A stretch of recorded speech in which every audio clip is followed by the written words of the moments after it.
Ok. Bonjour à tous, bonjour à toutes. Donc je suis Rémi Claudel et Kylian Mel, mon collègue. Aujourd'hui, on va vous parler des projets de fusée expérimentale. Si ça veut bien marcher. Ça va. Ouais, impeccable. Un exemple de collaboration entre la France et le Pérou. Cette collaboration prend place en fait entre notre club l'ESO, qui est un club de l'école d'ingénieurs française ESTACA, et le club péruvien Aerospace Peruvian Team, qui fait partie de l'université technologique à Lima. Alors au sommaire de cette présentation, tout d'abord on va juste s'introduire peut-être tous les deux un petit peu plus précisément, mais de façon quand même très rapide. Ensuite je vais vous présenter l'école d'ingénieurs ESTACA, donc notre école, puis notre club aérospatial, l'ESO, qui est l'acronyme de ESTACA Space Odyssey. Ensuite on va vous faire une présentation de l'APT, l'Aerospace Peruvian Team, qui est un petit peu notre équivalent au Pérou. Par la suite, on va vous présenter le C-Space, qui est la campagne de lancement internationale en France, qui permet en fait de lancer tous nos projets de fusées, de ballons sondes ou de CANSAT. Je vous expliquerai ce que c'est un CANSAT juste par la suite. Et au final, la plus grosse partie de cette présentation, ça sera la présentation de nos deux projets en collaboration entre la France et le Pérou, donc entre l'ESO et Aerospace Peruvian Team, qui sont la fusée expérimentale EOS, qui est juste ici, et la fusée expérimentale Aeris, on a ramené qu'une seule des deux. Voilà. Alors, à propos de nous, pour faire original, je vais présenter Kylian. Alors, Kylian, il rentre en 5e et dernière année d'études à l'ESTACA, comme je vous ai dit, une école française spécialisée dans les transports. Donc, on a une spécialité en tout ce qui est automobile, train, aéronautique et spatial. Kylian actuellement est en stage de 4e année. Il travaille à Ariane Group sur le site des Mureaux. Il travaille au développement des installations sol pour le futur lanceur Ariane 6, qui sera le successeur de Ariane 5. Et donc moi j'ai présenté Rémi. Rémi il a été diplômé en 2017, pareil à l'ESTACA. Et il travaille actuellement chez Thales, sur les systèmes IFF. Donc c'est des systèmes qui permettent de détecter si un objet ou quelqu'un est ennemi ou ami. Donc voilà. Donc l'ESTACA. Là, comme vous pouvez voir, c'est de nos deux campus. Le plus récent, c'est celui en bas à droite, qui a été construit en 2015. L'ESTACA, c'est une école française des transports, qui délivre un diplôme d'ingénieur, à la fois dans l'automobile, le ferroviaire, l'aéronautique et le spatial. Elle a été créée en 1923. C'est une école qui est là depuis un certain temps. Elle est basée sur deux sites, Saint-Quentin-en-Yvelines et Laval. Saint-Quentin-en-Yvelines, comme je disais, plus récemment, car il y a eu un nouveau campus. Et ça nous permet de nous former sur... on peut choisir si on veut se former dans divers moyens de transport et sur l'ingénierie sur ces systèmes. Le C-Space, c'est la campagne de lancement lors de laquelle on a collaboré avec les Péruviens. C'est une campagne qui est organisée par le CNES et Planète Science, le CNES, l'Agence spatiale française. Cette campagne, elle a été créée dans le but de rendre un moyen sûr, de créer un événement sûr où on peut lancer des projets en toute sécurité et bien encadré. Et cette campagne est organisée dans le camp de Gerd, c'est dans le sud de la France. C'est un camp militaire dans lequel on a beaucoup d'espace pour lancer tout ça. Parce qu'on lance à la fois des fusées expérimentales, des ballons, etc. Ça permet de rassembler des clubs du monde entier qui viennent lancer le temps d'une semaine leurs projets. Ils viennent à la campagne, ils qualifient leurs fusées, leurs ballons, leurs CANSAT, et ensuite ils sont autorisés à lancer. L'ESO, c'est l'ESTACA Space Odyssey, c'est notre association de l'ESTACA. On va introduire l'ESO avec une petite vidéo de 4 minutes qui résume assez bien ce qu'on fait. D'ailleurs, on n'a pas le son. Ah, il n'y a pas le son là-dessus.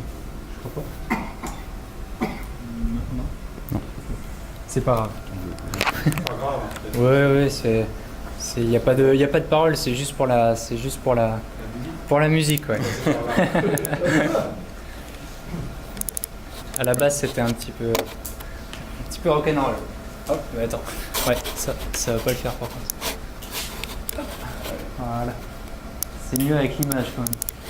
Donc, c'est pas.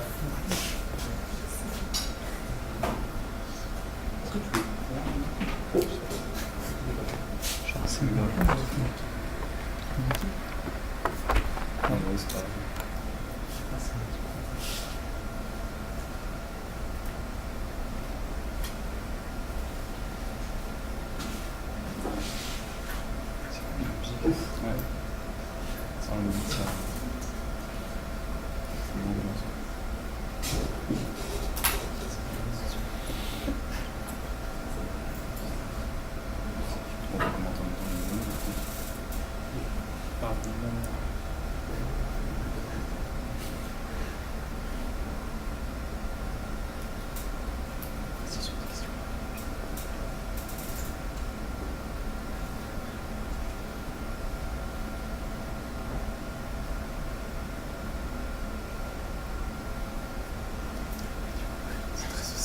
Donc là c'est Tom Godin, le fameux français qui est au Pérou.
Donc il faut chercher un bon musicien. Ouais.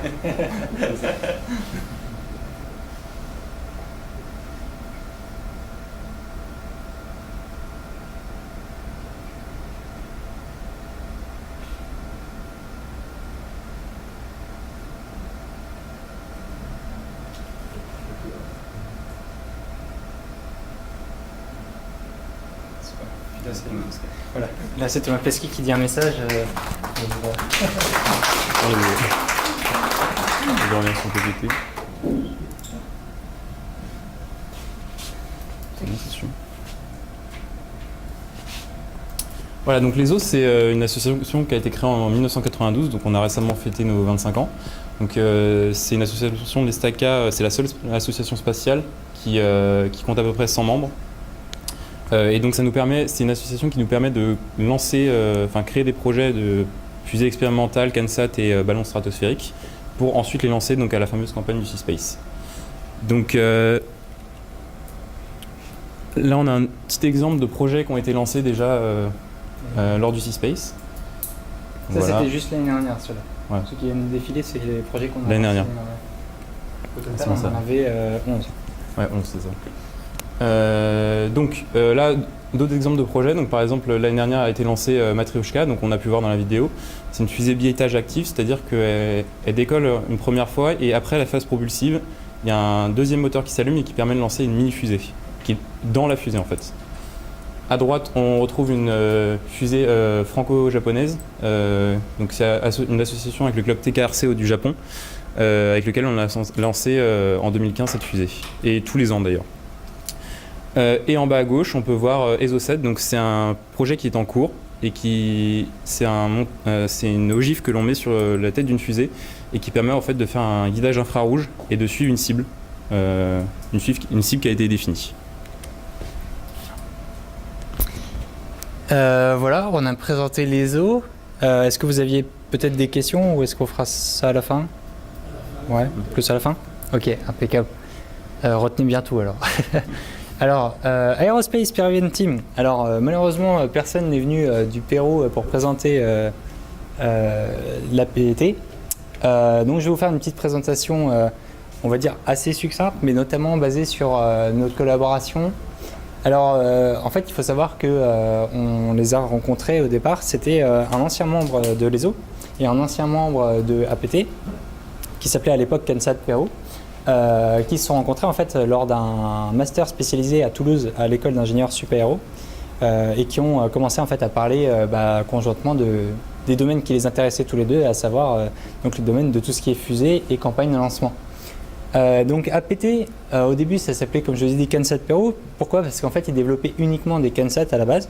Alors les CANSAT sont des petits modules d'un volume d'un litre en fait qu'on largue à l'apogée de la fusée, de la trajectoire de la fusée, et qui redescendent tout seuls sous leur propre parachute pour faire différents relevés. En général, c'est des relevés atmosphériques, que ce soit des baromètres, température, la vitesse des vents. Mais après, il peut y avoir aussi d'autres expériences, comme du déploiement de pattes, des radars ou des choses comme ça. Donc eux, du coup, ils lançaient en fait leur projet de CANSAT jusqu'à notre première collaboration, essentiellement aux États-Unis, et ils ont eu l'occasion aussi de faire des séjours au Japon. Donc leur spécialité, c'est vraiment l'électronique embarquée, parce que les CANSAT, c'est vraiment des petits condensés bourrés d'électronique. Au niveau mécanique, il n'y a pas grand-chose, on va dire, à faire, c'est juste un tube. Et donc, l'idée de la collaboration, c'était de fournir en fait le système de lancement, donc à savoir une fusée expérimentale, et eux de fournir le CANSAT, et donc d'assembler les deux et de larguer leur CANSAT à l'apogée de la fusée. Donc on a fait une première expérience qui s'est très bien déroulée, qui était EOS en 2016, suivi du lancement de la fusée expérimentale Aeris en 2017. Donc actuellement, on a une très bonne entente entre les deux clubs, on espère que ça va perdurer. Et Aerospace Peruvian Team veut acquérir une certaine autonomie de lancement. Il ne veut plus être dépendant d'autres clubs et de ce fait, ils voudraient développer leur propre fusée. Et on s'est proposé en fait pour leur fournir les connaissances techniques nécessaires au développement de fusées expérimentales. On a donc un membre, donc Tom Besonnet, qu'on vous a introduit au tout début de la présentation, qui est parti en césure au Pérou, qui est toujours, et qui a été rejoint par Nicolas Houdard, qui fait actuellement son stage de fin d'études au Pérou également. Du coup, ils vont pouvoir, avec nos connaissances, fabriquer une fusée expérimentale, leur première fusée expérimentale, mais ils vont devoir aussi fournir le reste, donc à savoir les installations sol, notamment la rampe de lancement, et également le système de propulsion, qui peut être soit acheté, mais ils aimeraient bien aussi pouvoir le développer eux-mêmes. Du coup, en fait, ils ont beaucoup plus de travail que nous, vu que nous, le CNES organise pour nous la campagne de lancement et nous fournit les moteurs pour nos fusées. Donc, je vais vous présenter notre premier projet qui est la fusée expérimentale EOS.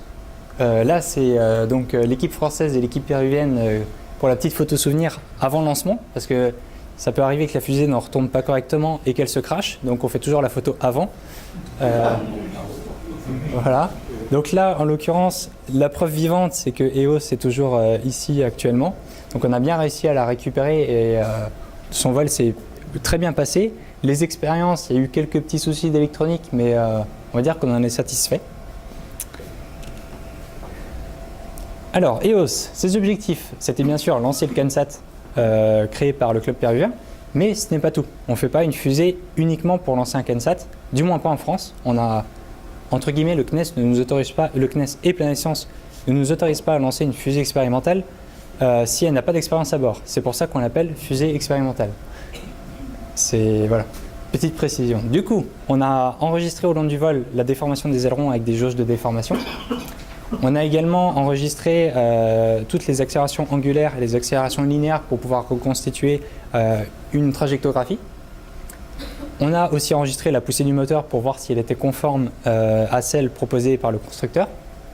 Et bien sûr, on a formé des nouveaux membres sur la construction et la conception de fusées expérimentales. Un projet comme ça coûte à peu près 1 million d'euros. EOS, c'était environ 1 000 euros. Sachant que c'est que le coût du matériel. Le coût de la campagne de lancement, il est gratuit, du moins pas pour nous, mais le coût de lancement en lui-même de la fusée, il est fourni par le CNES et Planète Science.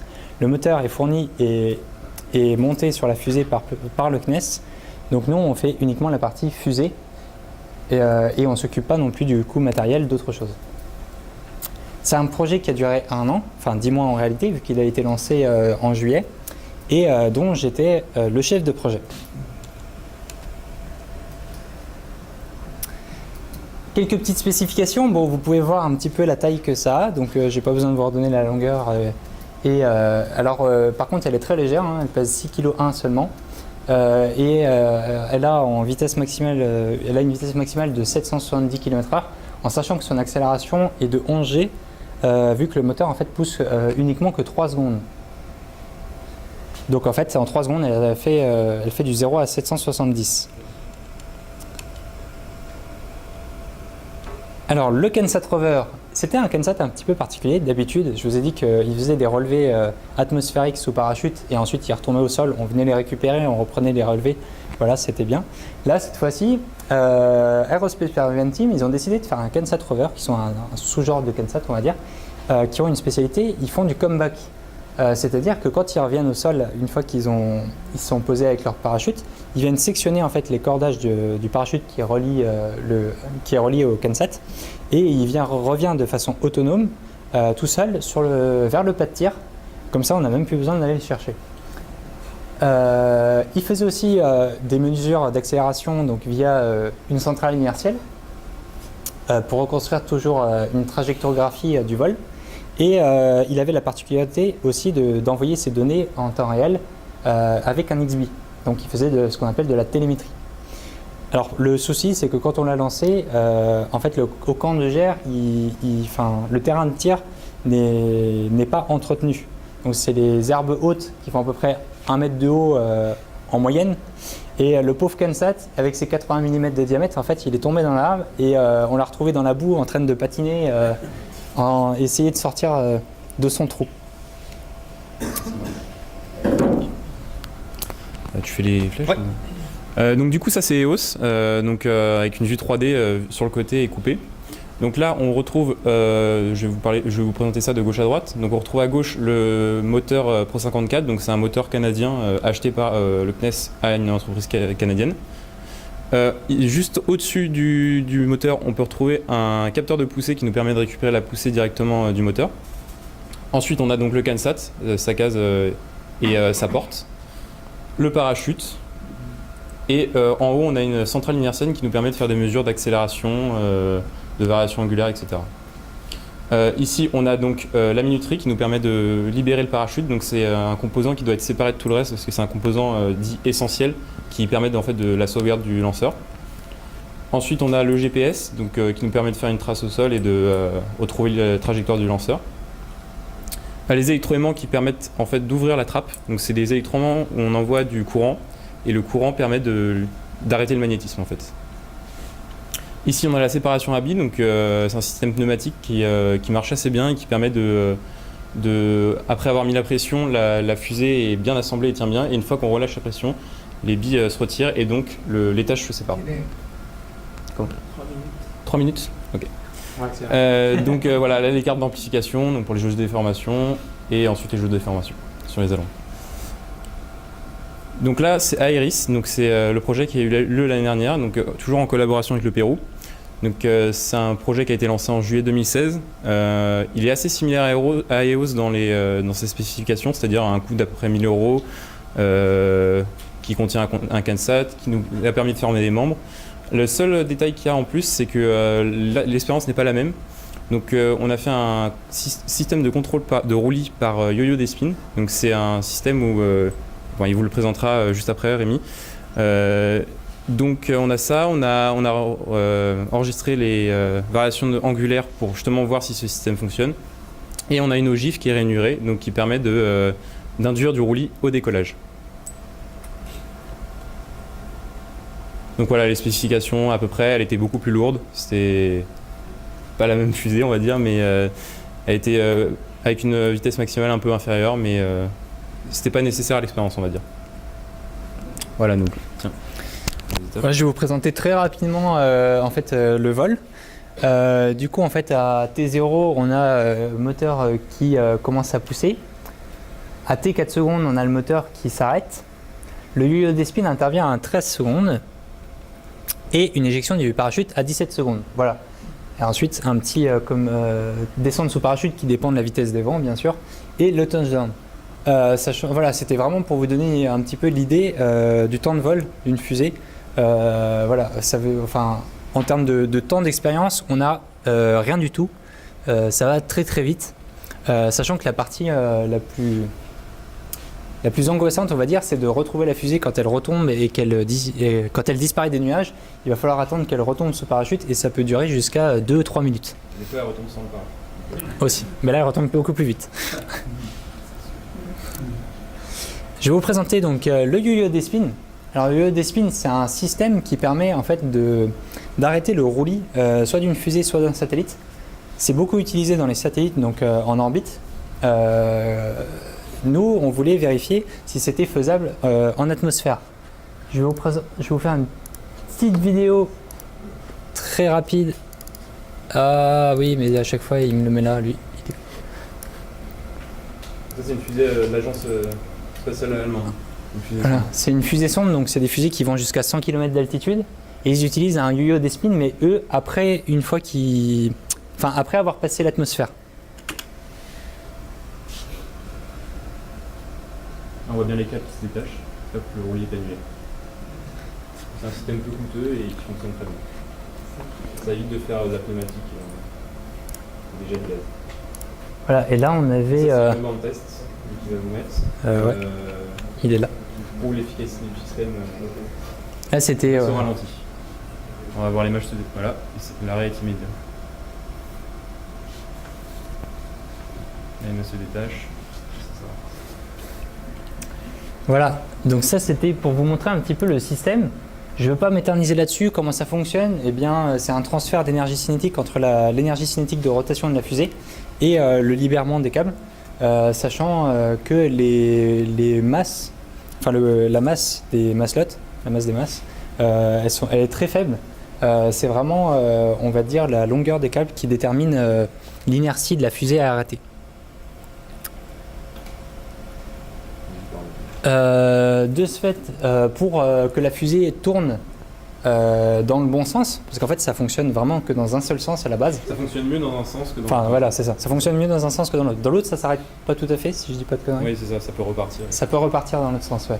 Donc du coup, on a fait une ogive rainurée qui permettait en fait de forcer la rotation de la fusée dans un sens. C'est une simulation sous logiciel CFD. Voilà, on a fait un petit peu vite à la fin, ouais. mais merci.